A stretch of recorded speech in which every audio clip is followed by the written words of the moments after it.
Very good morning friends, स्वागत है आप सबका। चलिए आज का ये करेंट अफेयर वीडियो को कंप्लीट देखना है, बहुत ही इम्पोर्टेंट है आने वाले एग्ज़ाम के लिए। पहला प्रश्न देखिए, किस जनजाति समुदाय में दहेज में 14 सांप दिए बिना विवाह नहीं करते? तो यहाँ पर ऑप्शन है, देखते हैं। सही आंसर है ऑप्शन नंबर ए है, सौरा। ओके, चलिए देखिएगा कि सौरा जनजाति का जो जीवन है सांप पर निर्भर है और सौरा जनजाति समुदाय दहेज में 14 सांप दिए बिना विवाह नहीं करते। इस परंपरा को निभाने के लिए जब भी विवाह होता है 14 सांप पकड़ कर देना पड़ता है। ओके, ताकि उनका जो है जीवन चल सके। और इस जनजाति के लोग कभी सांप को नहीं मारते हैं और सांप को संरक्षित करने में भी इनका जो है मुख्य भूमिका रहती है। और इसी वजह से 5 साल की उम्र में उनके बच्चे भी सांप पकड़ना सीख जाते हैं। ओके, ध्यान दीजिएगा कि इम्पोर्टेंट है ये कि सौरा जनजाति का प्रमुख कार्य क्या है? सांप पकड़ना है ना। निवास संकेंद्रण छत्तीसगढ़ में महासमुंद और रायगढ़ जिला। याद रखिएगा कि यह जनजाति अपने आप को सबरी का जो है पूर्वज मानते हैं। ओके, अगला प्रश्न ये है, देखिए बस्तर संभाग का एकमात्र नाग देवता का मंदिर किस जिले में स्थित है? तो यहाँ पर ऑप्शन है, सही आंसर है ऑप्शन नंबर डी है, दंतेवाड़ा। ओके, तो याद रखिएगा दोस्तों कि बस्तर संभाग का एकमात्र नाग देवता का मंदिर दंतेवाड़ा जिला में स्थित है।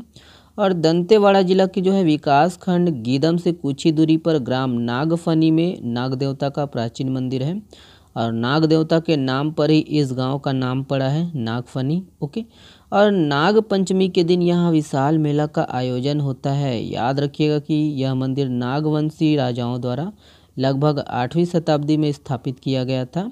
और याद रखिएगा कि नाग मंदिर का जो है प्रवेश द्वार पश्चिम दिशा की ओर है और प्रवेश द्वार के बाईं ओर नरसिंह भगवान की मूर्ति तथा दाईं ओर दोस्तों नृत्यांगना की मूर्ति स्थापित है। ओके, तो याद रखिएगा ये इम्पोर्टेंट है, पूछा जा सकता है एग्जाम में किस जिले में है। ओके, तो नाग पंचमी विशेष है दोस्तों, हम लोग पिछले साल भी देखे थे। ठीक है, तो यह त्यौहार सावन शुक्ल पक्ष पंचमी को मनाया जाता है और इस पर्व पर ग्रामीण क्षेत्रों में दोस्तों कुश्ती प्रतियोगिता का जो है आयोजन किया जाता है। याद रखिएगा कि छत्तीसगढ़ में नगमत गीत नाग पंचमी से संबंधित है। ओके, तो नाग पंचमी के अवसर पर गाए जाने वाला इस गीत में गुरु की प्रशंसा, नाग देवता का जो है गुणगान तथा नाग दंश से सुरक्षा की कामना की जाती है। ओके, छत्तीसगढ़ में नगमत गीत। ओके, और भी है कि दलहा पहाड़, याद रखना है कि यहाँ सिद्ध मुनि आश्रम है और नागेश्वर धाम मंदिर स्थित है यहाँ। ओके, और यहाँ प्रति वर्ष नाग पंचमी के दिन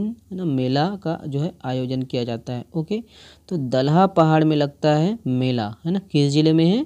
तो जांजगीर चांपा। ओके, अकलतरा में ये पड़ता है। ओके, देखिए किस जिले में कागज कारखाना खोलने का निर्णय लिया गया था? यहाँ पर ऑप्शन है, सही आंसर है ऑप्शन नंबर बी है, बीजापुर। ओके, तो याद रखिएगा कि छत्तीसगढ़ में सबसे अधिक बांस का उत्पादन बीजापुर जिले में होता है और इसीलिए सरकार ने बीजापुर जिले के भोपालपट्टनम में कागज कारखाना जो है खोलने का निर्णय लिया गया था, जो कि ठंडे बस्ते में चला गया है।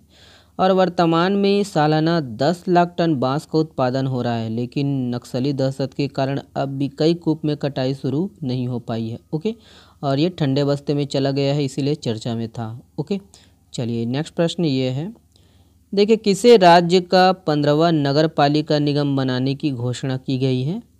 यहाँ पर ऑप्शन है, सही आंसर है ऑप्शन नंबर डी है, महासमुंद। ओके, तो याद रखिएगा दोस्तों कि प्रदेश में जो है वर्तमान में 14 नगर निगम है और 15वां नगर निगम महासमुंद को बनाने की जो है घोषणा की गई है मुख्यमंत्री भूपेश बघेल के द्वारा। और वर्तमान में 14 नगर निगमों में से दोस्तों 5 नगर निगम में क्या है? महिला महापौर है। देख लीजिए कौन कौन है। रिशाली श्रीमती शशि सिन्हा है, जगदलपुर श्रीमती शरीफा साहू, राजनांदगांव श्रीमती हेमा देशमुख और रायगढ़ श्रीमती जानकी काटजू और चिरमिरी श्रीमती कंचन जायसवाल। ओके, अगला प्रश्न देखते हैं, ये है, देखिए किसे सेबी के पूर्णकालिक सदस्य के रूप में नियुक्त किया गया है? ऑप्शन है, सही आंसर है ऑप्शन नंबर डी है, बी और सी दोनों, अमरजीत सिंह और कमलेश वार्ष्णेय दोनों। ओके, तो याद रखिएगा कि कमलेश वार्ष्णेय और अमरजीत सिंह को सेबी के पूर्णकालिक सदस्य के रूप में नियुक्त किया गया है। भारतीय राजस्व सेवा के 1990 बैच के अधिकारी वार्षिक वित्त मंत्रालय में राजस्व विभाग में संयुक्त सचिव है, जबकि अमरजीत सिंह भारतीय प्रतिभूति और विनियमन बोर्ड मतलब सेबी के जो है कार्यकारी निदेशक है। ओके, नेक्स्ट प्रश्न ये है, देखिए परमिंदर चोपड़ा को किसका चेयरपर्सन और एमडी नियुक्त किया गया है? यहाँ पर ऑप्शन है, सही आंसर है ऑप्शन नंबर सी है, याद रखिएगा पीएफसी। ओके, चलिए देखते हैं। याद रखने की पावर फाइनेंस कॉरपोरेशन पीएफसी में है ना, पीएफसी ने जो है परमिंदर चोपड़ा को अध्यक्ष और प्रबंध निदेशक मतलब सीएमडी नियुक्त किया गया है और वह भारत की सबसे बड़ी एनबीएफसी का जो है नेतृत्व करने वाली पहली महिला बन गई है। ओके, परमिंदर चोपड़ा। ओके, चलिए ये वाला प्रश्न देखिए, यूनिवर्सल पेंशन योजना कहाँ लॉन्च किया गया है? यहाँ पर ऑप्शन है, सही आंसर है ऑप्शन नंबर सी है, बांग्लादेश। ओके, तो याद रखिएगा कि बांग्लादेश की प्रधानमंत्री शेख हसीना ने है ना यूनिवर्सल पेंशन योजना शुरू की है, जिसका लक्ष्य जो है 18 वर्ष से अधिक आयु के नागरिकों को पेंशन कवरेज के तहत लाना है। और वही है, इसको भी देख लीजिएगा कि मैत्री एक्सप्रेस जो कोलकाता से है ना ढाका के बीच चलती है, बंधन एक्सप्रेस जो कोलकाता और खुलना के बीच चल रही है, और भारत बांग्लादेश संयुक्त सैन्य अभ्यास संप्रीति है। ओके, चलिए ये वाला प्रश्न देखेंगे। देखिए, फीफा महिला विश्व कप 2023 के विजेता टीम कौन है? ऑप्शन, करेक्ट आंसर है ऑप्शन नंबर बी है, स्पेन। ओके, तो याद रखिएगा कि इसका जो आयोजन है ऑस्ट्रेलिया और न्यूजीलैंड में हुआ था, कल हम लोग देखे थे। विजेता टीम स्पेन है और उपविजेता इंग्लैंड है। याद रखना है कि ये है ना 9वां संस्करण था, ठीक है। और इसको भी देख लीजिएगा कि आईसीसी क्रिकेट विश्व कप 2023 इसका आयोजन भारत में होगा 5 सितंबर से 19 नवंबर 2023 तक, ठीक है। शुभंकर याद रखिएगा कि क्रोस्टो वर्ष। ओके, और ब्रांड एम्बेसडर कौन है? शाहरुख खान है। ओके, देखिए कौन नेशनल ग्रीन ट्रिब्यूनल एनजीटी के नए चेयरमैन होंगे? यहाँ पर ऑप्शन है, सही आंसर है ऑप्शन नंबर बी है, प्रकाश श्रीवास्तव। ओके, तो याद रखिएगा कि कलकत्ता हाई कोर्ट के पूर्व मुख्य न्यायाधीश न्यायमूर्ति Prakash Shrivastava National Green Tribunal NGT के नए चेयरमैन होंगे। ओके, याद रखने की एनजीटी के पूर्व चेयरमैन न्यायमूर्ति आदर्श कुमार गोयल ने 6 जुलाई को सेवानिवृत्त होने के बाद न्यायिक सदस्य न्यायमूर्ति शिव कुमार सिंह को कार्यकारी चेयरमैन नियुक्त किया गया था। और राष्ट्रीय मानव अधिकार आयोग के जो है, ठीक है, अध्यक्ष कौन है? याद रखना, न्यायमूर्ति श्री अरुण मिश्रा है। ओके, और यूजीसी मतलब विश्वविद्यालय अनुदान आयोग के chairman professor M Jagadish Kumar है ना। याद रखना है कि ओएनजीसी के चेयरमैन और सीईओ कौन है? अरुण कुमार सिंह है। ओके, देखिए प्रदेश में 13 नए राजस्व अनुविभाग के गठन के बाद वर्तमान में कुल कितने राजस्व अनुविभाग हो गए हैं? यहाँ पर ऑप्शन है, और इसका जो सही आंसर है ऑप्शन नंबर बी है, 122। ओके, देखिए चर्चा में रही परवाबाड़ी गुफा कहाँ स्थित है?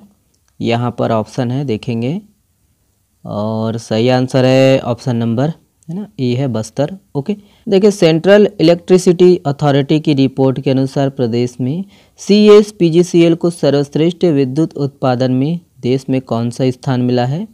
तो यहाँ पर ऑप्शन है, सही आंसर है ऑप्शन नंबर डी है, 6वां। ओके, देखिए मुख्यमंत्री गोवंश मोबाइल चिकित्सा योजना के तहत रायपुर संभाग के लिए कितने मोबाइल पशु चिकित्सा इकाइयों की शुरुआत की है? यहाँ पर ऑप्शन है, देखेंगे, करेक्ट आंसर है ऑप्शन नंबर बी है, 43। ओके, याद रखिएगा 43। देखिए छत्तीसगढ़ में कितने लघु वनोपजों की खरीदी की जा रही है?